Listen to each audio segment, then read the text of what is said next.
নমস্কার, আগমনীর ক্লাসরুমে আপনাদের স্বাগত জানাই। আজকের বিষয় হলো এনভায়রনমেন্টাল জাস্টিস। আগেও বহুবার বলেছি, আপনারা নাম থেকে বিষয়টা সম্বন্ধে ধারণা করার চেষ্টা করবেন।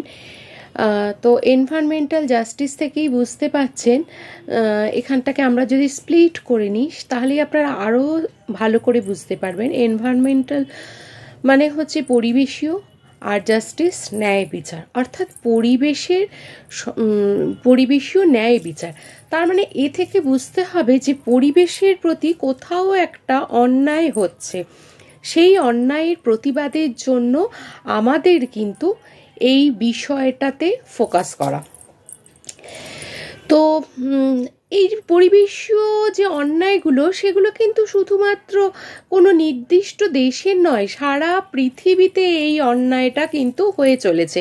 তো সেই জন্যই এনভায়রনমেন্টাল জাস্টিস বিষয়টা কিন্তু উঠে এসেছে।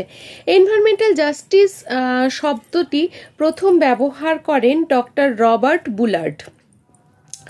তিনি কি বলছেন না, তার মতে হচ্ছে এনভায়রনমেন্টাল জাস্টিস হচ্ছে যখন কোনো পরিবেশীয় সমস্যা তৈরি হয়, হ্যাঁ, তখন সেটাকে প্রতিরোধের জন্য যখন আমরা পরিবেশীয় আইন বলুন, পলিসি বলুন, হ্যাঁ, ইত্যাদিকে ব্যবহার করে সেই সমস্ত বিষয়গুলোকে প্রতিরোধ করার চেষ্টা করি, কখনো কখনো এই বিষয়গুলো আন্দোলনের আকারে নিয়ে গিয়ে প্রতিরোধ করি বা ন্যায় বিচার চাই প্রতিরোধ করার জন্য, তখন সেটাকে বলা হচ্ছে এনভায়রনমেন্টাল জাস্টিস।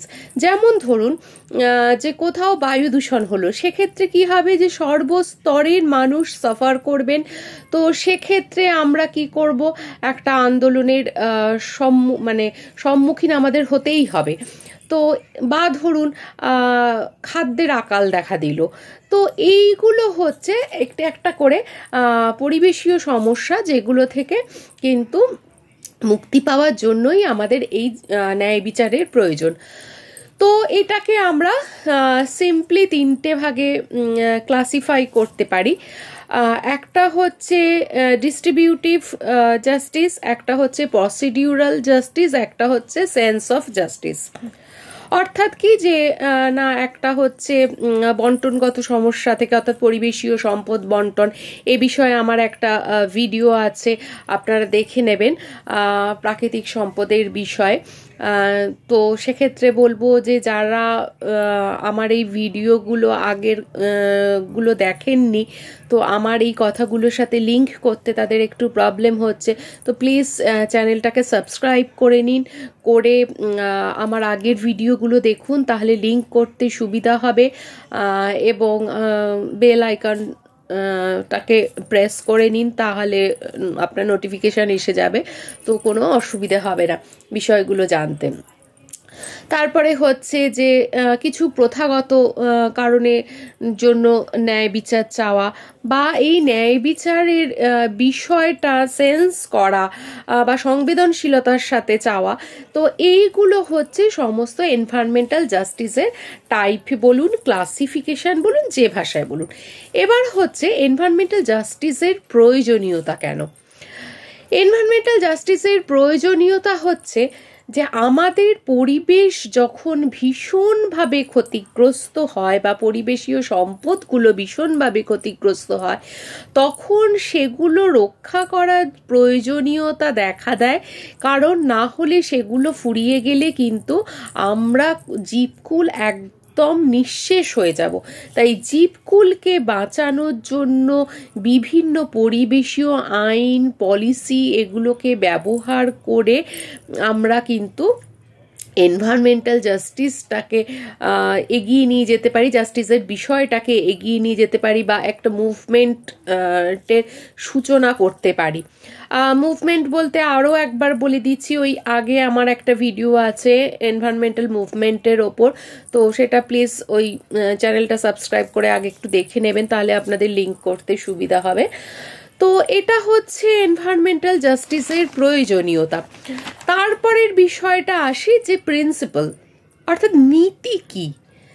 এনভায়রনমেন্টাল জাস্টিসের নীতি হচ্ছে যেখানেই সমস্যা তৈরি হবে সেই সমস্যার জায়গায় পৌঁছে গিয়ে সমস্যা সমাধানের জন্য সমস্ত আইন নিয়ম কানুন ব্যবহার করে সেগুলোকে প্রতিরোধের চেষ্টা করা, শুধু চেষ্টা করা না, একেবারে প্রতিরোধ করেই ছাড়া, না হলে পরিবেশ কিন্তু শেষ হয়ে যাবে।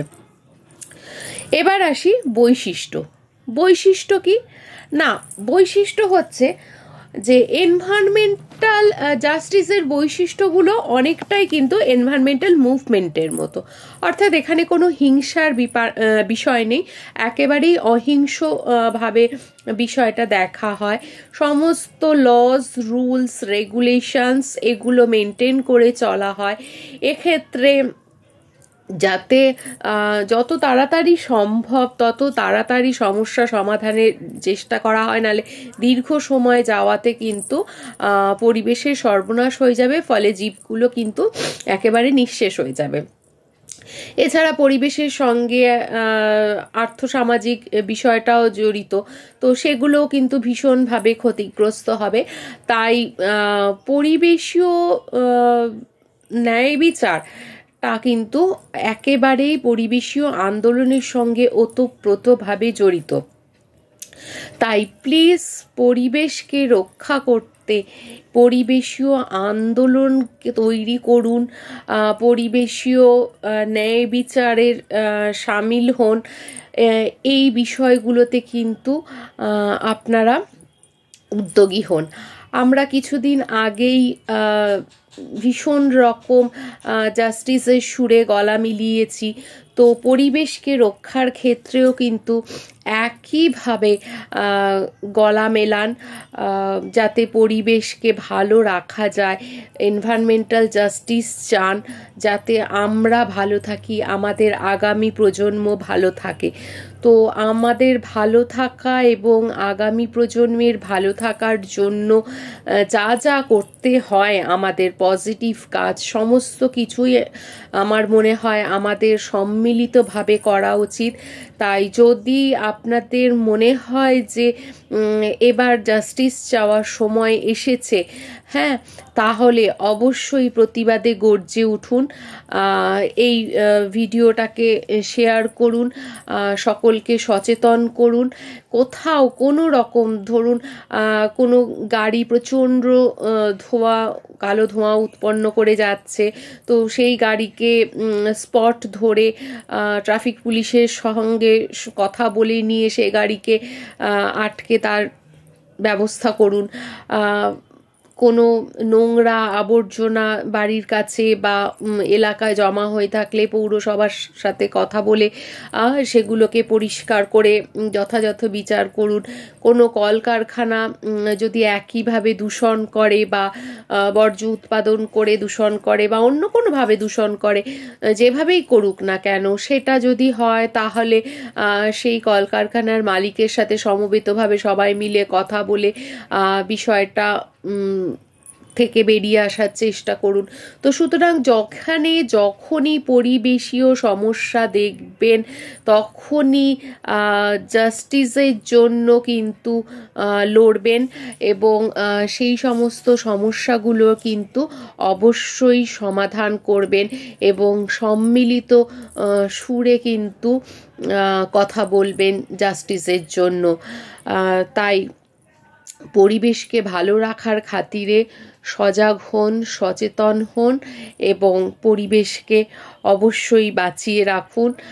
আর জনে জনে এই বার্তা কিন্তু ছড়িয়ে দিন। তো আজকের মতো আলোচনা এটুকুই রইল। সবাই সুস্থ থাকুন, ভালো থাকুন, সজাগ থাকুন, সতর্ক থাকুন এবং পরিবেশীয় বার্তা কিন্তু চতুর্দিকে ছড়িয়ে দিন।